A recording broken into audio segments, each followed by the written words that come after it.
حضرت عمر ابن الخطاب رضی اللہ عنہ کے اسلام قبول کرنے کا واقعہ۔ ایک دفعہ کا واقعہ ہے جب اسلام نیا نیا پھیل رہا تھا۔ اس وقت حضرت عمر ابن الخطاب رضی اللہ عنہ اسلام کے سب سے بڑے دشمنوں میں سے تھے۔ وہ بہت طاقتور تھے اور قریش میں ان کا ڈر مشہور تھا۔ ایک دن انہوں نے ارادہ کیا، آج میں محمد صلی اللہ علیہ وسلم کو قتل کر دوں گا۔ راستے میں ایک آدمی ملا۔ اس نے کہا، عمر، پہلے اپنی بہن اور اس کے شوہر کو تو دیکھ لو، وہ تو پہلے ہی اسلام قبول کر چکے ہیں۔ یہ سن کر عمر اور بھی غصے میں آ گئے۔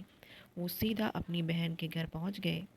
دروازہ کھولا اور دیکھا کہ اندر ان کی بہن اور بہنوئی قرآن کی تلاوت کر رہے تھے۔ عمر گرجے، یہ کیا پڑھ رہے ہو تم لوگ؟ بہن نے کہا، اللہ کا کلام ہے۔ عمر نے غصے میں انہیں دھکا دیا اور بہن کے چہرے سے خون نکل آیا۔ بہن نے درد اور ہمت سے کہا، عمر، تو چاہے مار دے لیکن میں اپنا دین نہیں چھوڑوں گی۔ یہ الفاظ سن کر عمر کا دل ہل گیا۔ انہوں نے کہا، مجھے بھی یہ پرچے پڑھنے دو۔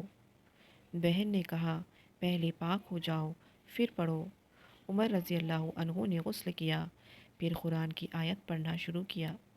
سورہ طٰہٰ کی آیت نمبر 1 اور 2۔ ہم نے آپ پر یہ قرآن اس لیے نہیں اتارا کہ آپ پریشانی میں پڑ جائیں۔ پھر آگے جب آیت پڑھی، سورہ طٰہٰ کی آیت 14، ترجمہ تھا جس کا، بے شک میں ہی اللہ ہوں، میرے سوا کوئی معبود نہیں، تو میری عبادت کرو اور میری یاد کے لیے نماز قائم کرو۔ جب حضرت عمر رضی اللہ عنہ نے یہ کلام سنا تو ان کا دل روشنی سے بھر گیا۔ ان کے چہرے پر آنسو بہنے لگے اور انہوں نے کہا، گواہ رہو، میں بھی اسلام قبول کرتا ہوں۔ اس دن سے عمر رضی اللہ عنہ، جو اسلام کے دشمن تھے، اسلام کے سب سے مضبوط سپاہی بن گئے۔ جب رسول اللہ صلی اللہ علیہ وسلم کو خبر ملی کہ عمر نے اسلام قبول کر لیا تو انہوں نے دعا کی، یا اللہ، اسلام کو عمر ابن خطاب کے ذریعے مضبوط بنا دے۔